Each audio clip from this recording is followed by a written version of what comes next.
Donc le gros sujet du moment, on a dit ChatGPT. Alors ChatGPT, j'espère que le nom vous parle. S'il ne vous parle pas, toujours temps de le rattraper. Globalement, je vous la refais en rapide, mais depuis novembre, on parle beaucoup de ce modèle de machine learning qui est proposé par OpenAI, une entreprise américaine, où on parle d'un modèle de machine learning qui permet de faire de la génération de langage. Donc, globalement, aujourd'hui, qu'est-ce qui nous est proposé? C'est un portail, un chatbot, avec lequel on va pouvoir interagir et dont la force est vraiment de pouvoir notamment construire des réponses comme un humain le ferait, donc quelque chose de beaucoup moins robotisé que ce qu'on avait avant avec les chatbots. Donc un effet waouh très important, notamment parce qu'il a été rendu grand public en novembre.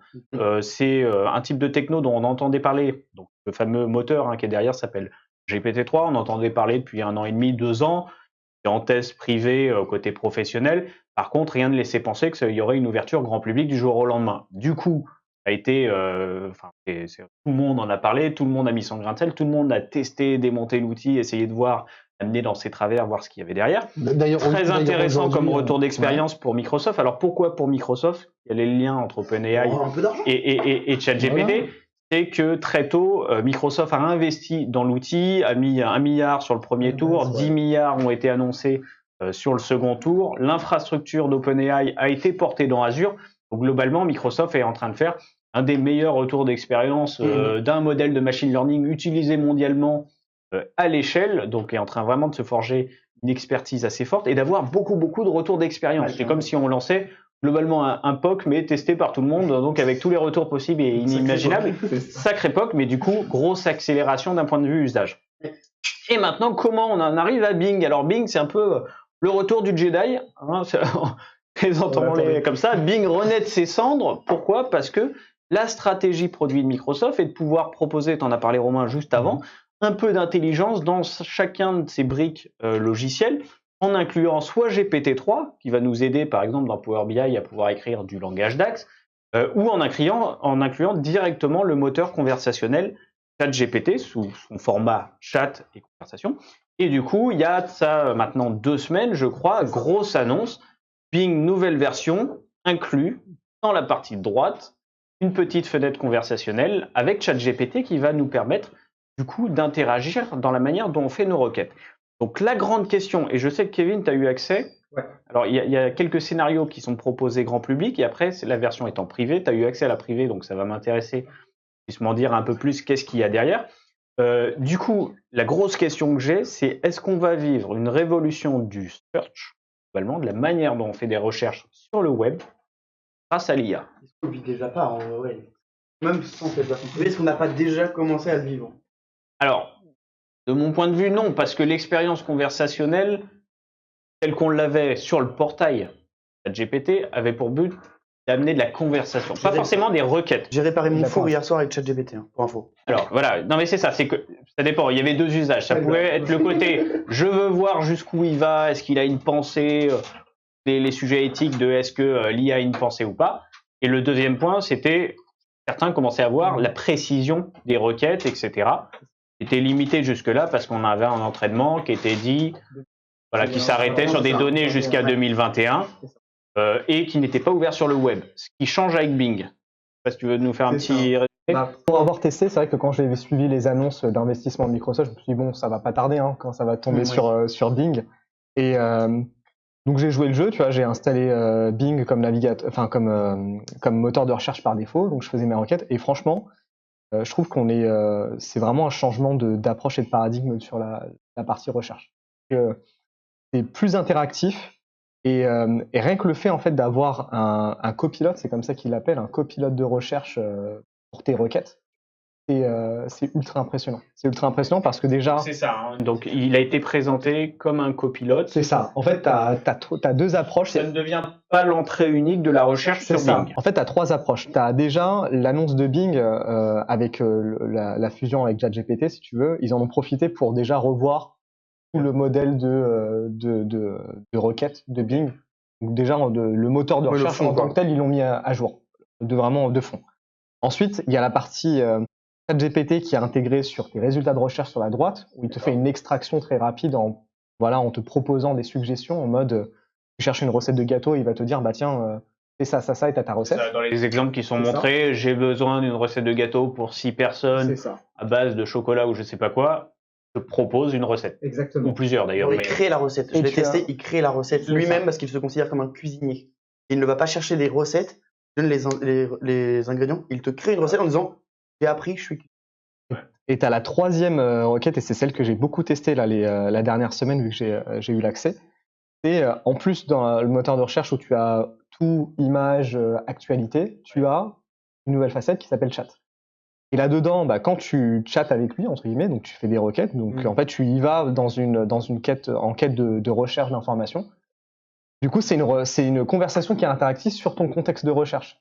J'ai fait quelques tests avec un collègue, on cherchait la différence entre Azure, une brique Azure et WASP 10. C'est ça. Et en fait, il commence à me donner les résultats et tu peux continuer la conversation en mode d'accord, mais dans ce cas-là, mon cas d'usage c'est celui-ci, tu me conseilles quelle approche plutôt. Et donc ça, pour moi, en fait, toute la partie redondante dans la recherche où tu sais pas trop rechercher, en fait, il te pointe sur la bonne direction, il te donne des pistes, Il te met sur les rails, quoi. il te met sur les rails, tout en citant ses sources. C'est ça qui est important. Tout en Il y a citant quand les même une sources. différence majeure avec le portail qu'on expérimentait sur C'est ça. OpenAI là depuis novembre. Toutes les sources sont citées. Il y a C'est ça. des petits numéros qui apparaissent, qui sont surlignés. C'est comme un article en fait qui est rédigé. C'est vrai que dans le chat GPT, là où tu avais une réponse qui te paraissait juste, mais tu savais pas trop d'où est-ce qu'il sortait le truc, à part le fait que ça datait de 2021. Pour argent comptant un petit peu. Les tests montrent que c'est pas toujours exact, qu'il y a encore besoin d'entraînement et que le modèle sera corrigé certainement dans le temps, mais il y avait Alors des choses que là, inexactes. Tout est sourcé. Remonter, vérifier si. Et il te montre même en fait son raisonnement où tu prends ta requête, il te dit qu'est-ce qu'il recherche, il te donne le résultat de sa réponse, il te cite chacune par bloc de phrase. Par exemple, si la première phrase est issue de telle source, il te la cite. Et tu peux toi-même aller vérifier la source derrière. Et tu peux lui demander de creuser un peu plus cette source-ci ou cette source-là, et lui, il va creuser encore et encore et encore. Donc ce qui est intéressant, c'est que ça répond à un des premiers. Il y avait un gros sujet qui était le sujet de la transparence depuis novembre. On disait, le problème ChatGPT, on ne sait pas sur quoi il a été entraîné, quelles sont ses sources. Là, Microsoft y répond vraiment, du coup. On reste quand même dans un aspect beaucoup plus requête, mise en avant de sites, du coup, par les sources. Le but, c'est de faire la promotion. Ouais, mais il te fait la synthèse. En fait, ça, c'est un point. Moi, j'ai plein de critiques à faire, mais dans les points positifs. Pour changer. Non, justement, sur ce sujet-là, tu sais que j'ai un point de vue très critique. Mais c'est vrai que ce qui est c'est vraiment intéressant. Et quand tu fais une recherche web, en vrai, ce qu'on devrait tous faire, ce qu'on ne fait pas tous, mais c'est lire plusieurs sites. Généralement, la première page de recherche, si on est sur les 3-5 premiers liens en dehors des sponsorisés, on regarde et on se fait notre avis sur les premiers. Ce que fait ChatGPT, c'est qu'il prend les premiers résultats les plus probables, il en fait une synthèse. Donc ça, c'est intéressant. Mais je vais te laisser continuer sur les points positifs parce que moi, il y a des points qui me dérangent en fait. On en discutera. Après, ce qui est intéressant aussi par rapport à la version de ChatGPT auquel on a été exposé en novembre, c'est comme ça va chercher tout le contenu dans le web, il peut faire des recherches sur des personnes. Là où ChatGPT, j'avais essayé, tu connais Kevin Anandou, il me disait, écoute, j'ai pas le droit d'aller citer des personnes. À la rigueur, c'est pas surprenant. C'est pas sûr. Je sais pas. En tout cas, j'ai été vexé un petit peu. Et là, j'ai été content. Mon ego a été un peu été soigné. Et là, en fait, il est parti crawler de LinkedIn, des différents articles rédigés. Donc pareil, c'est pas monosource. Et quand il fait la réponse sur est-ce qu'il te connaît, il va prendre tout ce qui est disponible un petit peu pour faire un bon résumé. Assez intéressant. D'ailleurs, la manière dont il présente les projets sur lesquels tu as bossé, des choses comme ça. Le contenu est intéressant. Alors, c'est là où moi j'ai le premier point qui est drôle pour le piéger, c'est qu'il a fait la même recherche sur moi. Donc, il a fait des choses intéressantes. C'est-à-dire qu'il s'est pas basé juste sur un CV LinkedIn. C'est ça. Il a parlé, parce que bon. Il a peut-être pris les articles. Non, alors, il a même été pioché dans des agendas de centres de conférences, parce que je donne beaucoup de conférences. Donc, il en a profité pour prendre dans les agendas de conférences avec les participants, les invités, pour parler de ces choses-là. Très intéressantes. Par contre, il s'est permis de déduire ma fonction dans l'entreprise en fonction des interventions publiques que je fais. Et alors, ce qui est raté, oui et non, moi ça me fait plaisir, il y a mon entretien annuel bientôt, c'est qu'il a décidé que j'étais le directeur de la stratégie d'Expert Time en fonction des interventions publiques. J'ai dit, le papier, comme dit Léo Dagan dans Kaamelott, le papier vous me le donnez, je le garde, voilà. Et je vais aller voir mon chef et je lui dis, au fait, il y a un petit truc à faire. Ça montre encore le côté inexact. Voilà. Et approximatif de la réponse. Non, mais c'est intéressant, en effet, c'est que malgré la qualité de la réponse sur plein d'aspects, il y a toujours l'inexactitude, j'ai envie de dire. Et après, ça veut dire que le modèle n'est qu'au début, hein, on le dit, hein, c'est comme un gros bébé qui est en train d'apprendre encore aujourd'hui. Déjà beaucoup de choses, les retours sont monstrueux derrière. Alors moi, j'ai un gros sujet aussi, qui n'est pas critique, qui est plutôt interrogatif, c'est que ça déstabilise pas mal le monde du search aujourd'hui, parce qu'on le sait, le fonctionnement de Google et de son algorithme, beaucoup basé sur la partie Search Engine Optimization, donc SEO, la partie je paye du mot sur AdWords pour être dans les premiers qui remontent. Et il y a le référencement dit naturel, mais on sait que forcément, voilà, tout un business model est monté sur cette première partie. Tu oublies un point important que ChatGPT va retirer. C'est toute la partie payante que tu parles, donc mais il y a le temps de présence sur une page et le taux de quitter une page ou un site, les taux de rebond. Et si c'est un ChatGPT va enlever toutes ces statistiques de présence et de rebond et va retirer du trafic à des sites web dont il en besoin. Exactement, ça va déstabiliser pas mal le monde du marketing, des annonceurs. Du coup, est-ce qu'un modèle payant sera proposé en fonction des requêtes qu'il te remonte quand même? Comme c'est plus light, plus précis, on remonte moins de sites aussi. Donc là où Google te dit, bah tiens, voici tes 25 pages. Il y aura toujours ça sur Bing, c'est toujours disponible. Ouais. Mais si ta réponse, tu l'as dans le petit encart, en un paragraphe, tu n'iras pas plus loin. Donc finalement, les autres résultats ne seront pas affichés plus que ça. Donc c'est là où, alors sans être expert du marketing SEO, ce qui se dit, c'est que Google est assez inquiet, que ça vient concurrencer son business model.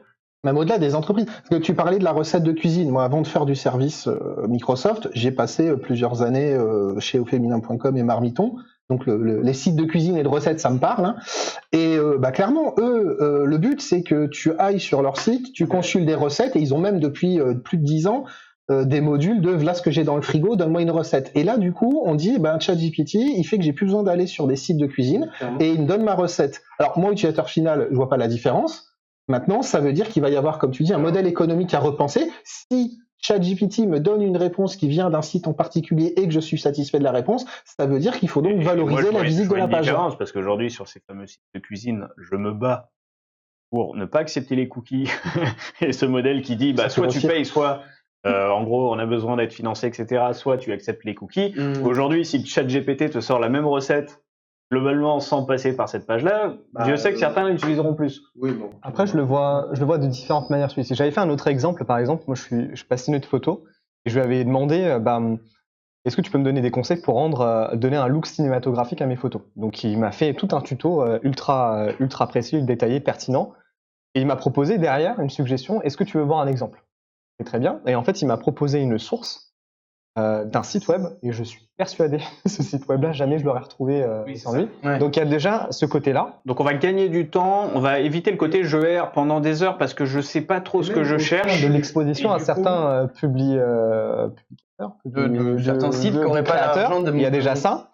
L'autre chose aussi que je vois, c'est que Google, il y a quelques années, avait annoncé certains types de widgets. Donc, typiquement, la météo, quand tu fais une recherche, tu as le widget météo, tu vas pas sur le site de Météo France.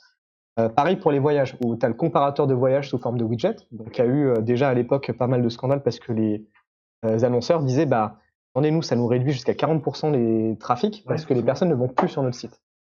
Là où j'ai regardé une interview de Satya Nadella récémment, qui donnait une interview de The Verge, qui disait le business du moteur de recherche en fait pèse énormément, c'est un des business les plus lucratifs sur le monde.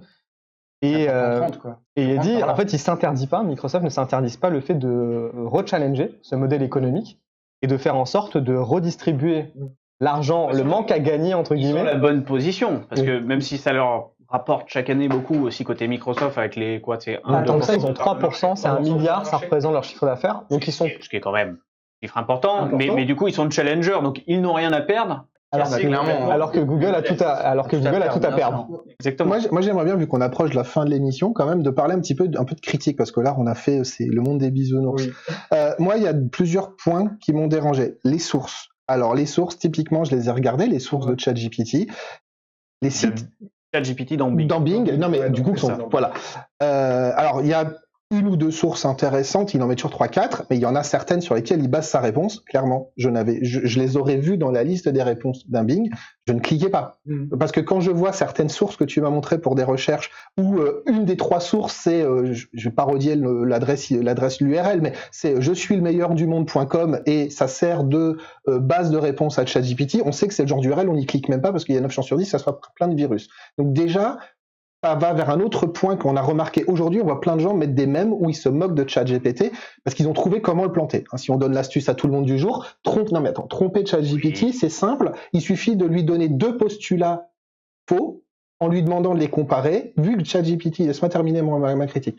Il va partir du principe que l'humain ne ment jamais. Et il n'accorde pas de poids à la réponse. On le sait, ils vont travailler dessus. Le modèle n'est pas parfait. Ils sûr. prennent du risque pour prendre de l'avance. Donc forcément, on a ce genre d'erreur. Normalement, ça ne sera pas le modèle de demain. Et tout ce qu'on est en train de lever comme incohérence, et d'ailleurs, ils ont montré que plus on avait de conversations avec lui, comme il gardait l'historique, etc., plus on avait tendance à pouvoir le faire dévier. Et Microsoft vient d'annoncer que potentiellement, il limiterait le nombre d'interactions sur une même conversation que tu peux avoir pour éviter de dévier. Voilà, ils amènent un paramètre supplémentaire. Moi, j'ai un panneau de paramètres. Tu parlais d'éthique tout à l'heure. On pourrait, je pense, en parler pendant des heures. Mais moi, il y a un sujet. Parce qu'aujourd'hui, si tu veux qu'un chatbot ne parle pas du principe que les humains disent toujours la vérité. Nous, en tant qu'êtres humains, on sait qu'il y a des sources d'informations plus crédibles que d'autres. Cette grille, elle est informelle. Ce qui reste subjectif. Non, elle est subjective et informelle. Oui.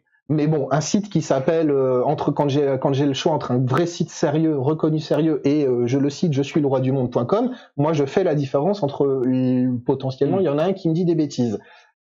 Sauf que demain, si on veut que ça soit plus un humain qui fasse ce tri et que ça soit pas juste jugé au trafic, à la vitesse, etc., va se poser la question de jauger le poids de la qualité de la réponse.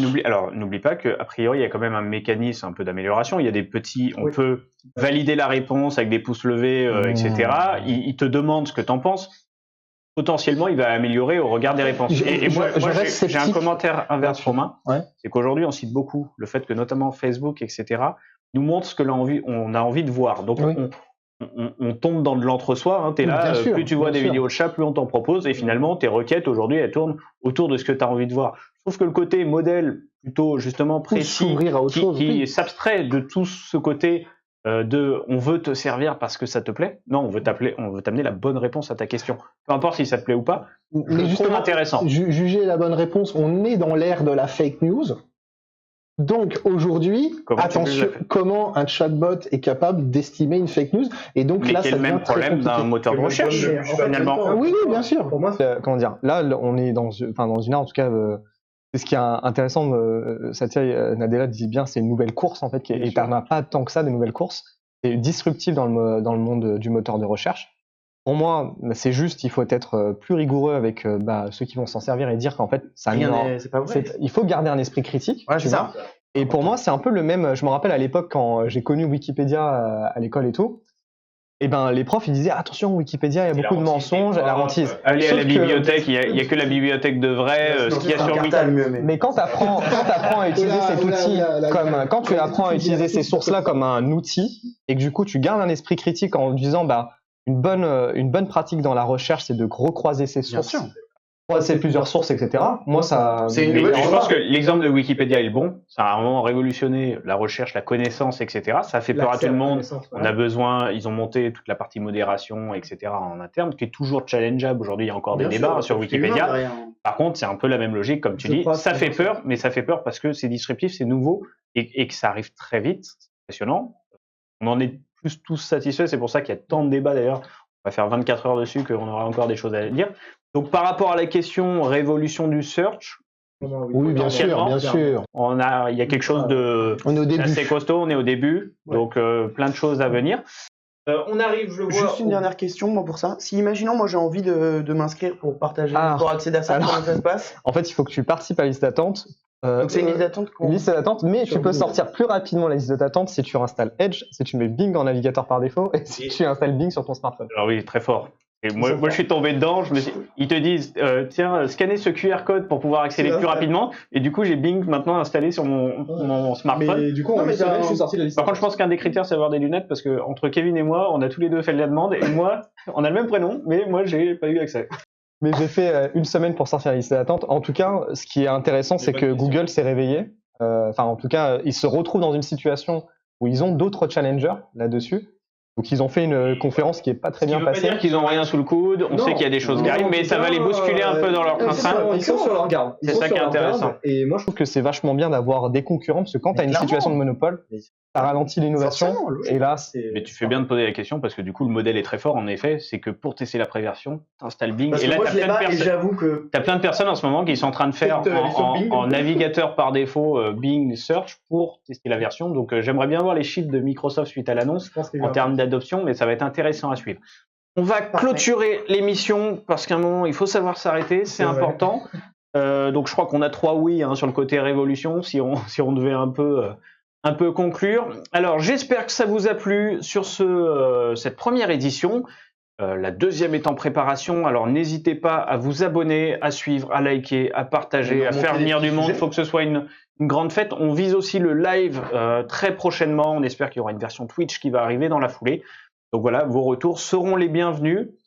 C'était Les Têtes dans le Cloud, premier épisode, et on vous dit à très bientôt. Merci à tous.